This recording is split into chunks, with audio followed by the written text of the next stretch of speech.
Good evening students, मैं बनवारी लाल स्वागत करता हूं आपका अपने यूट्यूब चैनल मैथ्स स्टडी पर। यदि आप चैनल पर पहली बार हैं तो कृपया चैनल को सब्सक्राइब कर ले और बेल आइकन को जरूर दबाएं ताकि आप सबसे पहले हमारी वीडियो देख पाए। शुरू करते हैं हम मॉडल पेपर जो थर्ड है उसका फोर्थ पार्ट। 3 पार्ट कंप्लीट हो गए, 2-3 क्वेश्चन बचे, उन क्वेश्चन को आज हम हल करेंगे।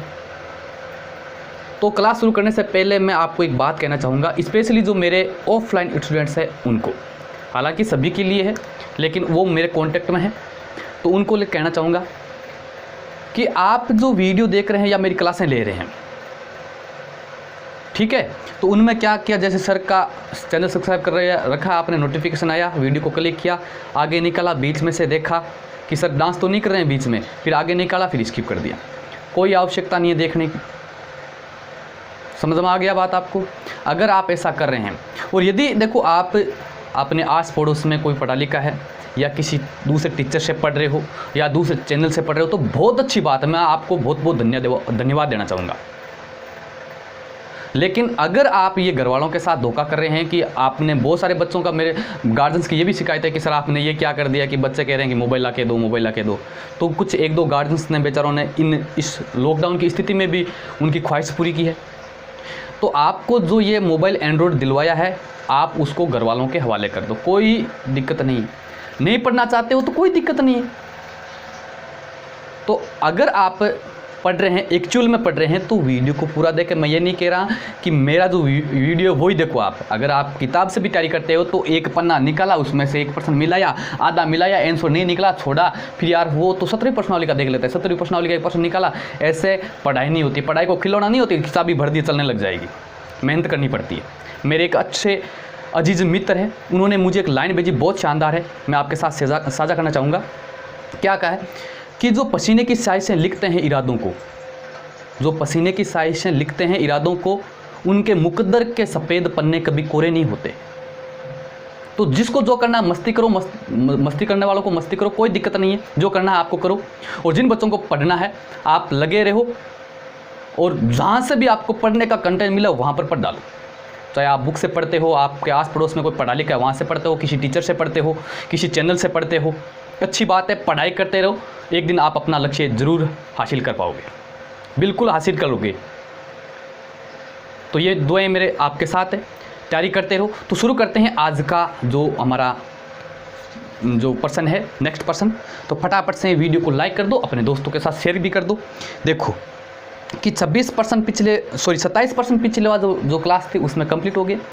28वां, 29वां, 30वां 3% बच्चे, छोटी सी क्लास लेंगे। आज थोड़ी सी तबीयत डाउन है तो वो हर रोज़ आपको एनर्जी देखने को मिलती है, वो आज थोड़ी सी नहीं है, तो थोड़ा एडजस्ट करेंगे।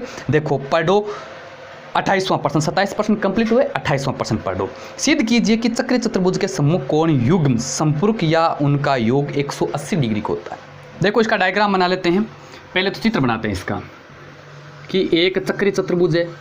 चक्रीय चतुर्भुज है, इसका मतलब आप गांठ मान लो आप कि वो चक्रीय जो चतुर्भुज है वो कहाँ होगा, एक वृत्त में होगा। कहाँ होगा? एक वृत्त में। वृत्त का मतलब क्या हो गया कि उसके जो शीर्ष है वो क्या होंगे, वृत्त की परिधि पर होंगे। तो हमने मान लिया कि ए, बी, सी और डी कोई चक्रीय चतुर्भुज है। हमें सिद्ध क्या करना है कि इनके सम्मुख कोणों का योग 180 होता है या वो संपूरक होते हैं। 180 के दो योग चाहे संपूरक के दो, उससे कोई फर्क नहीं पड़ता है। तो क्या करेंगे, प्रश्न नंबर 28 हल कैसे करेंगे। देखो पहले माना ए बी सी डी एक चक्रीय चतुर्भुज है, ये हमने मान लिया। अब आपको क्या करना है, सिद्ध करने वाला करना है। लिख लो सिद्ध करना। सिद्ध प्रश्न में क्या कह रहा है कि चक्रीय चतुर्भुज के सम्मुख कोण क्या होते हैं, संपूरक होते हैं। संपूरक का मतलब क्या होता है, उनका योग 180 डिग्री होता है। तो क्या करेंगे, देखो कि कोण ए है उसका सम्मुख कौन सा कोण हो गया, सी। तो कोण ए प्लस कोण सी बराबर 180, यानी इनका योग कितना होगा, 180 डिग्री होगा। ये सिद्ध करना हमें। और क्या करना है, ये कोण बी है उसके सामने का कोण कौन सा है, डी। तो कोण बी प्लस कोण डी, इनका योग भी कितना है, 180 डिग्री। ये दोनों चीज़ें हमें सिद्ध करनी है। ठीक है, अब करते हैं रचना। रचना में क्या करेंगे देखो, जैसे मान लो ये इसका केंद्र है, ए और सी को मिलाना है। क्या करना है, बिंदुओं ए व सी को केंद्र ओ से मिलाया।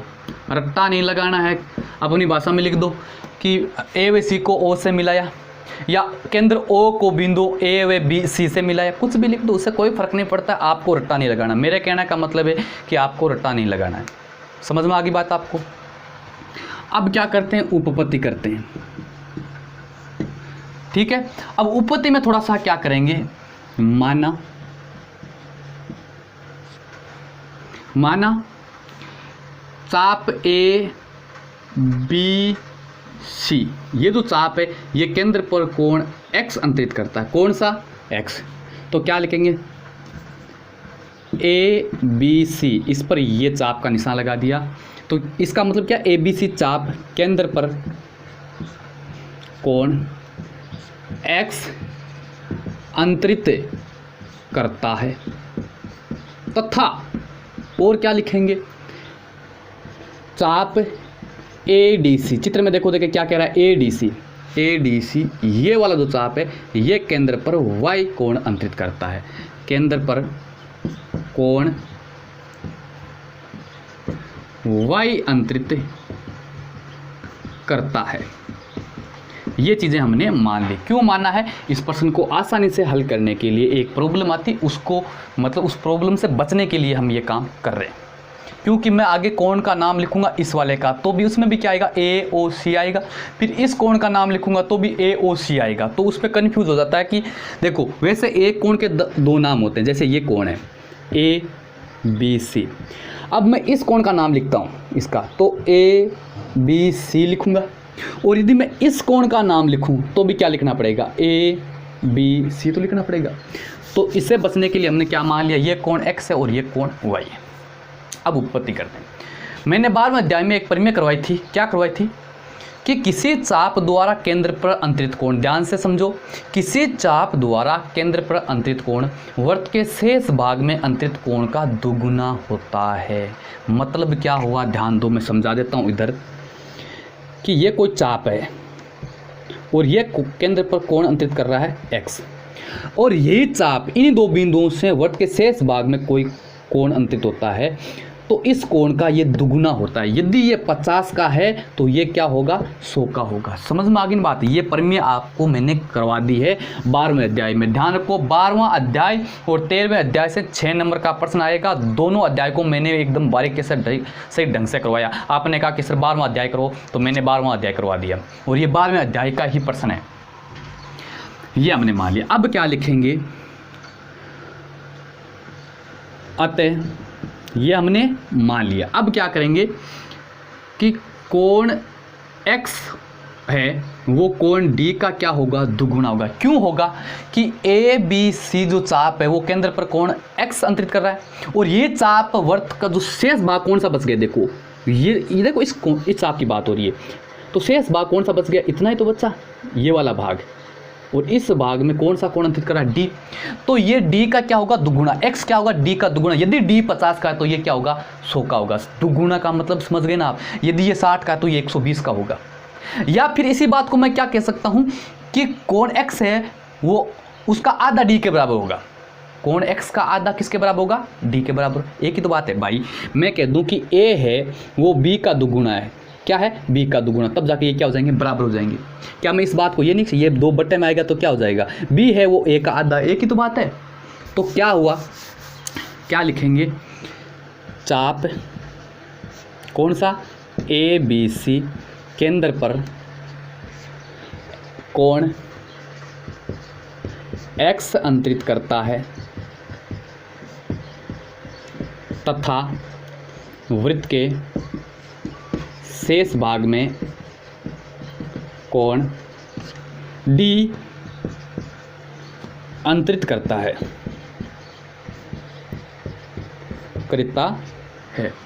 अतः इसलिए मैं क्या लिखूं भाई, इसलिए मैं ये लिख सकता हूं कि कोण x का आधा, कोण x, या मैं क्या लिख सकता हूँ कि कोण जो d है वो क्या है, कोण x का आधा है। बताओ समझ में आया कि नहीं आया? कोण x है वो d का दुगुना है। अगर मैं इस 2 को उधर ले जाऊंगा तो दुगुना नहीं होता क्या भाई? तो क्या लिख दिया मैंने कि कोण d है वो x का क्या है, आधा है। समझ में आ गई ना? अब इसका कारण लिखेंगे, क्यों लिखा है मैंने, वो परिमेय जो थी ना उसका कथन लिखना आपको कारण में, नहीं तो नंबर नहीं देने वाला है आपको आगे वाला। तो क्या लिखेंगे, किसी चाप द्वारा, एक बार लिखना 2 बार काम आएगा, एक बार लिखना, किसी चाप द्वारा केंद्र पर अंतरित कोण वृत्त के शेष भाग में अंतरित कोण का दुगुना होता है। यह आपको परिमेय आनी चाहिए भाई। समझ में आ गई नहीं? ये कारण लिख दिया। ये जो लिखा है मैंने इसका कारण लिखा है, और इसका कारण क्या, एक परिमेय थी जो 12वें अध्याय में मैंने आपको करवाई थी। ये समीकरण नंबर आपकी क्या होगी, 1 होगी। कौन सी, ये वाली। इसी प्रकार देखो कि चाप ए डी सी केंद्र पर y कोण अंतरित कर रहा है और वृत्त के शेष भाग में कोण b अंतरित कर रहा है। कोण y के लिए देखो, कोण y के लिए कौन सा भाग बच गया, ये वाला भाग बच गया। इसमें देखो c से ये लाइन आ रही है, a से ये लाइन आ रही है, और ये कोण b अंतरित कर रहा है। समझ में आ गई ना? तो क्या लिखेंगे, इसी प्रकार चाप कौन सा, ए डी सी, आपके चित्र में देखो भाई, ए डी सी केंद्र पर कोण y व वृत्त के शेष भाग में कोण b अंतरित करता है। अब देखो आपको रटना नहीं है भाई, रटना क्या नहीं, देखो मैंने इस लाइन में और इस लाइन में एक ही बात लिखी है। चाप ABC द्वारा कोण x अंतरित कर रहा है, ABC केंद्र पर कोण x अंतरित कर रहा है, वृत्त के शेष भाग में कोण d अंतरित कर रहा है। एक वो बात लिखी, वो इसमें लिखी, चाप ADC केंद्र पर y हुए वृत्त के शेष भाग में कोण b अंतरित कर रहा है। अब देखो मैंने अंतरित करता है, इसमें तो 2 बार वर्ड लिखा, इसमें एक ही बार लिखा, बात एक ही लिखी है। इसका मतलब क्या कि आपको रट्टा नहीं लगाना है, आपको अपनी जो लैंग्वेज उसको इंक्रीज करना है। समझ में आ गई ना बात आपको? तो आप अपनी लैंग्वेज को थोड़ा सा ऊपर उठाओ, रटना नहीं है कि सर ने ये लिखा दिया तो फिर इसको रटेंगे। अब एग्जाम में क्या करता, प्रश्न तो आ गया, प्रश्न हल करना भी आता है, तो यार सर ने क्या लिखाया था, क्या बोला था उसमें, ऐसा नहीं करना है। समझ में आ गई ना बात आपको? तो इसलिए क्या हो जाएगा वापस कि जो कोण y है वो कोण b का दुगुना है। जब कोण b को 2 से गुणा करूंगा तो y आएगा, चाहे या y में 2 का भाग देंगे तो क्या आएगा, कोण b आएगा। इसका मतलब क्या हो गया कि कोण b है वो क्या होगा, कोण y का आधा होगा। ये समीकरण नंबर 2। बताओ समझ में? इसके आगे अब वापस आपको ये बात नहीं लिखनी, एक प्रश्न में एक ही बार लिखी जाती। क्लियर हो गया? ये बात समझ में आई कि नहीं आई बताओ? अब क्या करेंगे, एक व 2 को जोड़ने पर, दोनों समीकरणों को जोड़ते हैं। क्यों जोड़ते हैं इसका कारण भी बताऊंगा। अब थोड़ा सा आप स्क्रीनशॉट ले लो इसका, मैं थोड़ा सा यहाँ से ऊपर से रब कर रहा हूँ। स्क्रीनशॉट ले लिया आपने? चलो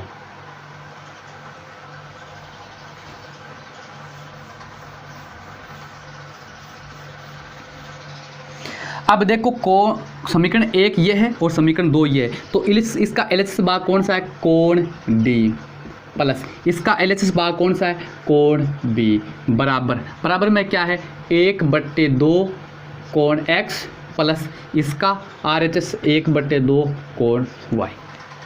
क्लियर हो गया? दोनों को जोड़ दिया, इनका योग कोण D प्लस कोण B बराबर, इधर से क्या आ रहा है, 1/2 कॉमन आ रहा है, इसमें भी है, तो क्या आया, कोण X प्लस कोण Y। अब एक चीज़ बताओ मुझे आप कि एक बिंदु है उसके परिगत जो कोण बनता है, जैसे ये बिंदु है और इसमें लाइन खींचता हूँ, ये जो पूरा कोण कितने का होता है, सारे जानते हैं कितना होता है, 360 डिग्री का होता है। कितने का होता है, 360 डिग्री का। कोण x प्लस कोण y, देखो आप कोण x प्लस y, ये जो केंद्र है उसके चारों ओर बनने वाला कोण है कि नहीं है, इसका मतलब इनका योग कितना आएगा 360 डिग्री। तो कोण डी प्लस कोण सी बराबर 1/2, इनका योग कितना आता है 360 डिग्री। क्यों लिखेंगे कि बिंदु के परिगत बना कोण बराबर 360 डिग्री। समझ में आ गई बात आपको।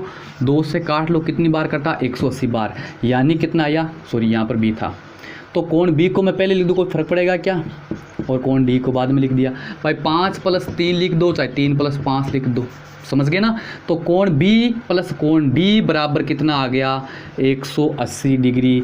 एक चीज़ तो हमारी सिद्ध हो गई, जो सिद्ध करने में हमने लिखा था कि कोण बी और कोण डी ये सम्मुख कोण है, इनका योग तो 180 आ गया। बताओ भाई अभिषेक लोकेंद्र, समझ में आया कि नहीं आया, क्लियर हो गया। अब क्या करेंगे देखो, थोड़ा सा इसको मैं रब कर लेता हूँ। अभी क्या बाकी है, अभी हमें कोण ए प्लस कोण सी का योग भी 180 करना है। तो क्या लिखेंगे, चतुर्भुज के चारों कोणों का योग कितना होता है, फटाफट बताओ देखें, कितना होता है 360 होता है भाई। तो क्या हो जाएगा कि कोण ए प्लस कोण सी प्लस कोण बी प्लस कोण डी बराबर 360 डिग्री। बताओ समझ में आया कि नहीं आया। अब आपको b प्लस डी का मान अभी अपने निकाला कितना होता है 180, तो कोण ए प्लस कोण सी प्लस इनका योग कितना है भाई, ये आप चाहो तो ब्रैकेट में लिख दो 180 बराबर कितना 360। कोण ए प्लस कोण सी बराबर 360, ये 180 उधर जाएगा माइनस का हो गया। कोण ए प्लस कोण सी बराबर 360 में से 180 घटाएंगे, कितना बचा 180। कोण ए और सी का योग 180, कोण बी और डी का योग भी 180। तो क्या सिद्ध हो गया कि चक्रीय चतुर्भुज के सम्मुख कोणों का योग 180 डिग्री होता है। बताओ महेंद्र नरेश, समझ में आया कि नहीं आया, क्लियर हो गया। तो क्या लिखेंगे अब, तय यहाँ पर लिख दो अतः, ये नहीं लिखना आपको, इतना करके छोड़ना नहीं, ये तो चीज़ें आपने मानी है। तो क्या लिखेंगे, अतः चक्रीय चतुर्भुज के सम्मुख कोण संपूरक होते हैं। इस चीज़ को आप ऐसे लिख दो चाहे कि चक्रीय चतुर्भुज के सम्मुख कोणों का योग 180 डिग्री होता है। बताओ समझ में आया कि नहीं आया। बड़ा प्रश्न है, 6 नंबर का प्रश्न है। अगर आपको 6 नंबर कमाना है तो इतनी महाभारत आपको खेलनी पड़ेगी। समझ में आ गया, क्लियर हो गया, कोई दिक्कत है तो बताओ। ओके, अगला प्रश्न देखो, प्रश्न नंबर 29 पढ़ो। ABC एक समकोण त्रिभुज है जिसमें कोण B समकोण है, भुजा AB पर D तथा भुजा BC पर E बिंदु स्थित है। सिद्ध कीजिए कि AE² प्लस CD² बराबर AC² प्लस DE²। देखो ये प्रश्न है वो मैंने एक क्लास ली थी, कौन सी कि मॉडल पेपर सेकंड और मॉडल पेपर फर्स्ट, यानी 2018 के मॉडल पेपर में ये प्रश्न आया हुआ है। थंबनेल पर है 6 नंबर वाला प्रश्न, 6 नंबर वाले प्रश्न वाली जो वीडियो है उसमें ये प्रश्न बहुत अच्छी तरीके से मेरा समझाया हुआ है। तो मैं यहाँ पर वापस हमारा समय बर्बाद करना नहीं चाहूँगा। क्लियर हो गया ना। यदि आपने उस प्रश्न को देखा है तो बहुत अच्छी बात है, वापस अभी इसको प्रश्न को मिलाओ आप। और यदि नहीं देखा है तो 6 नंबर वाले प्रश्न वाला जो वीडियो है वो आप ज़रूर देखेंगे। उस वीडियो में मैंने इस प्रश्न को बहुत अच्छी तरीके से समझाया है। तो 29वां प्रश्न आप कर लेंगे, प्रश्न नंबर 30वां क्वेश्चन देखो क्या है। निम्न बारंबारता बंटन के बहुलक ज्ञात कीजिए। एक आपको क्या दे रखा है, बंटन दे रखा, लिख लो, दिया गया। बहुलक तो बहुत इजी चीज़ है भाई, ये 6 नंबर के फोकट के इस प्रश्नावली से 6 नंबर का प्रश्न आएगा। तो क्या है, दिया गया, आपको जो आंकड़े दे रखे हैं वो आंकड़े लिख लो। क्या दे रखा है, प्राप्तांक और इधर क्या दे रखे हैं आपको, छात्रों की संख्या, छात्रों की संख्या। पहला जो वर्ग है वो क्या दे रखा है, देखो प्राप्तांक 0 से, जिनके 0 से 10 में नंबर आए हैं, ऐसे कितने छात्र हैं, 5 छात्र हैं। 10 से 20 के बीच में जिन बच्चों के नंबर आए हैं वो कितने छात्र हैं, 12 छात्र हैं। 20 में से 30 नंबर आए हैं, ऐसे कितने छात्र हैं, 14 छात्र हैं। 30 से 40 कितने छात्रों को मिले, 10 छात्रों को। 40 से 50 कितने छात्रों को मिला, ऐसे 8 छात्र हैं। और 50 से 60 के बीच में कितने छात्रों को मिला, 6 छात्र। समझ में आ गई ना, ये आपको आंकड़े दे रखे हैं। इसका बहुलक ज्ञात करना है। बहुलक का मतलब क्या है कि अधिकतम जो अंक है वो कितने बच्चों को मिला है। अब देखो क्या करेंगे, हमेशा ध्यान रखो कि जब बहुलक ज्ञात करना होता है तो सबसे पहले सबसे बड़ी बारंबारता चुन लो। तो क्या लिखेंगे, सबसे बड़ी बारंबारता कौन सी है, 5, 12, 14, 10, 8, 6। तो क्या लिखेंगे, सबसे बड़ी बारंबारता उसको आप F1 वालों क्या है, 14 है। कोई दिक्कत है क्या, कोई समस्या है क्या, 6 नंबर का प्रश्न है, सबसे ईजी।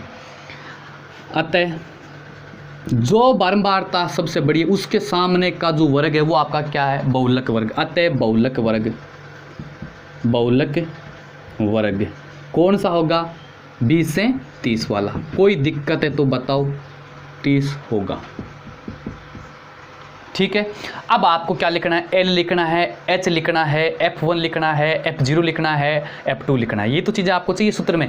तो क्या करेंगे, इसलिए L बराबर, अब L क्या होता है, जो बहुलक आपका वर्ग है उस बहुलक वर्ग की नीचे वाली सीमा क्या है, 20। उसके बाद में H क्या होता है, उस बहुलक का जो बहुलक वर्ग है उसका अंतर, कितने का अंतर है, 10 का। सभी में 10 10 का अंतर है तो 10 आ गया। F1 अभी आपने लिखा कितना है, 14। उसके बाद में F0, अब F0 क्या होता है, F1 से पहले वाली बारंबारता। F1 14, उससे पहले वाली क्या है, 12।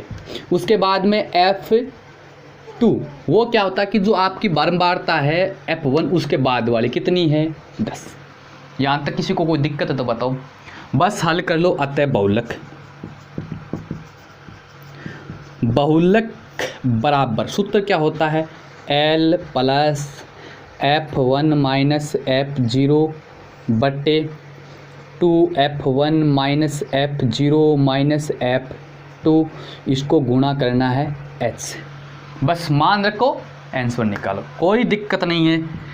L का मान 20 लिख दिया, प्लस F1 का मान 14 माइनस F0 का मान 12 बट्टे 2 गुणा F1 का मान 14 माइनस F0 का मान 12 माइनस F2 का मान 10 गुणा H का मान 10। सारों का मान रख दिया, बोर्ड मास नियम से हल कर लो। 20 प्लस 14 में से 12 चले गए, 2 बच गया, बट्टे 14 को 2 से गुणा किया 28 माइनस के 12 माइनस के 10 माइनस के कितने हो गए भाई, 22 गुणा 10। कोई दिक्कत है तो बताओ। यहाँ पर 14 में से 12 चले गए, 2 बच गया, 14 को 2 से गुणा किया 28 माइनस के 12 माइनस के 10 माइनस के 22 गुणा 10। या क्या आ गया, 20 प्लस 2 बट्टे 28 में से 22 चल गया, कितना बचेगा, 6।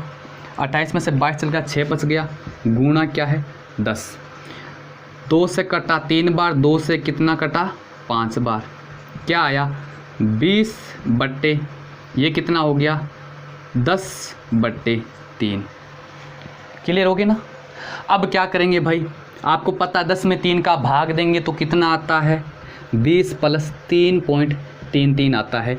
तो जोड़ दो 23.33 और यही आपका क्या है, ये जो बहुलक आएगा वो उसी वर्ग में आएगा जो आपका वर्ग था। 20 से 30 के बीच में उतराता है तो ही सही है, नहीं तो आपका प्रश्न क्या है, गलत है। समझ में आ गई ना बात आपको। तो ये 6 नंबर का प्रश्न है, सबसे इजी, कुछ ही नहीं करना है। सबसे पहले सबसे बड़ी बारंबारता चुनो, उसके जो संगत वर्ग है वो आपका बहुलक वर्ग हो गया, उसकी नीचे की सीमा L होगी, उसका अंतर H हो गया, जो आपकी बारंबारता है वो F1 होगी, उससे पहले वाली F0 होगी, उसके बाद वाली F2 होगी। सूत्र आप अपने खोपड़े में घुसा लो, इसको बस मान रखो, उत्तर लो, उत्तर निकालो और 6 नंबर पाओ। क्लियर हो गया, समझ में आ गया। अब देखो इसके अथवा वाला, इसके अथवा में प्रश्न दे रखा है, वो क्या है देखो। अथवा वाला प्रश्न है, निम्न बारंबारता बंटन का समांतर माध्य ज्ञात कीजिए। अब की बार क्या करना है, समांतर माध्य करना है। आंकड़े दे रखे हैं वो लिख लो। समांतर माध्य भी छोटा सा है, सबसे इजी, कोई दिक्कत नहीं है। एक तरफ तो दे रखा है वर्ग, लिख लो वर्ग, फिर उसके बाद में दे रखी है आपको बारंबारता। समांतर माध्य का सूत्र क्या होता है, x बराबर fx बट सिग्मा fx बटा सिग्मा f, यानी आपको fx निकालना है। ये तो x होता है, ये f होता है, तो पहले तो आप वर्ग लिख लो अपने, कौन सा है, 0 से 6, फिर 6 से 12, फिर 12 से 18, फिर 18 से 24, फिर 24 से 30, इतना ही दे रखा है। बारंबारता दे रखी है 6, 8, 10, 9 और 7। इन आंकड़ों का आपको समांतर माध्य ज्ञात करना है। क्या ज्ञात करना है, समांतर माध्य। ये तो आपका f आ गया। अब आपको ज्ञात क्या करना है इनसे, fx। तो यहाँ पर fx यानी f और x का, सॉरी पहले x ज्ञात करना है। पहले क्या ज्ञात करना है आपको, x। क्यों, क्योंकि आपके पास में यहाँ पर x की जगह वर्ग दे रखे हैं, x दे नहीं रखा आपको। तो x कैसे ज्ञात करते हैं, जो आपका वर्ग होता है उनकी दोनों सीमाओं को जोड़ के 2 का भाग दे दो। तो 0 और 2, 6 को जोड़ा, 6, 6 में 2 का भाग दिया, कितना आ जाएगा, 3। इनको जोड़ो, 12 और 6 को जोड़ो, कितने हो गए, 12 और 6 कितने हो गए, 18, 18 में 2 का भाग दो, 9। ठीक है, फिर आप इनको ऐड कर लो, यानी इनके भी 6 अंतर आएगा। तो 3 में 6 जोड़ा 9 आ गया, 9 में 6 जोड़ो 15 आ जाएगा, 15 में 6 जोड़ो 21 आ जाएगा, 21 में 6 जोड़ो 27 आ जाएगा। करके भी देख लो, देखो ये कितना हो जाएगा, 54 हो जाए, 30 और 24 कितना हो गया, 54 में 2 का भाग दो 27। ये आपका क्या प्राप्त हो गया, x प्राप्त हो गया। जबकि आपको तो क्या चाहिए, fx चाहिए, तो यहाँ से fx निकाल लो, गुणा कर लो। 6 ये क्या हो जाएगा, 18, 8 ने 72, 10 को 15 से गुणा करा 150, और 21 को 9 से गुणा कर लिया 189, 7 को 27 से गुणा किया तो 7 को 7 से गुणा किया 49, कैरी 4, 7 को 7 2 14 और 4 18, 189। समझ में आ गई। अब आपको क्या करना है, सिग्मा f बराबर जोड़ लो, 6 और 8 से 14, 14 और 10 24, 24 और 9 33, 33 और 7 40। इनका योग कितना आ गया, 40। अब इनका योग करना है सिग्मा fx का बराबर 9 9 18, 18 2 20 और 8 28, कैरी 2 2 3 3 7 10 10 और 5 15, 15 8 23, 23 और 8 31, कैरी 3 3 और 1 4 1 5 1 6, यानी 618 आ गया। कितना आ गया, 618। तो आपको क्या करना है, ये अथवा वाला है 30वें प्रश्न का, क्योंकि माध्य x बराबर क्या होता है, सिग्मा fx बट्टा, पहले यहाँ पर लिख लो थोड़ा सा सूत्र लगाने से पहले, क्योंकि प्रश्न 6 नंबर का है ना। तो सिग्मा f बराबर कितना प्राप्त हुआ, 40, सिग्मा fx कितना प्राप्त हुआ, 618। अब क्या करेंगे, चूँकि माध्य x बराबर सिग्मा fx बटा सिग्मा f, सिग्मा fx कितना आया 618 और ये कितना आया भाई 40। तो क्या कर देंगे आप, भाग दे दो। अब देखो इसमें भी 4 का भाग जा रहा है, इसमें भी 4 का भाग जा रहा है, ठीक है, इसमें भी 4 का भाग नहीं जा रहा, सॉरी। इसमें देखो क्या करेंगे हम, 2 का भाग दिया 3 बार गया 0 9 बार, और इसमें 2 का भाग कितनी बार गया 20 बार। अब 20 का भाग दे लो, 20 का भाग 30 में तो कितनी बार गया 1 बार, बच गया 10, 10 के आगे मैं 9 लिखूंगा तो कितना हो गया 109। 109 में 20 का भाग 5 बार जाएगा, कितनी बार जाएगा 5 बार। 100 में 5 बार चला गया, पॉइंट बच गया कितना 9 बच गया, और 9 का 90 हो जाएगा। 90 में कितनी बार जाएगा 4 बार 80, फिर 10 बच गया। 10 में 10 का आगे 0 लिखूंगा, कितना हो जाएगा 100। 100 में 5 बार, यानी इसका आंसर कितना आया, समांतर माध्य कितना आएगा 15.45 आएगा। 15 पॉइंट यानी इस वर्ग में आएगा। समझ में आगे बात आपको क्लियर हो गया। इस वर्ग में आपका क्या आएगा समांतर। अब ये पूछ लेना कि समांतर माध्य है वो किस वर्ग का सदस्य है, तो आप ये भी लिख सकते हैं कि वर्ग 12 से 18 का सदस्य है। किसके बीच में 12 से 18 वाले के बीच में। तो ये आपका 8वां वाला प्रश्न भी कंप्लीट हो गया। समझ में आ गया। किसी को कोई दिक्कत है तो बताओ। तो ये आपका मॉडल पेपर 3 कंप्लीट हो गया, और आज शाम को मैं आपको इसकी PDF जो है वो अपने व्हाट्सएप ग्रुप में डाल दूंगा। आप इस मॉडल पेपर को अच्छी तरीके से मिला लो, एक प्रश्न बारीकी से मिला लो, बहुत इंपॉर्टेंट है। समझ में आ गया। तो आज की क्लास हम यहीं समाप्त करते हैं। Love you, take care, bye bye, जय हिंद, जय भारत।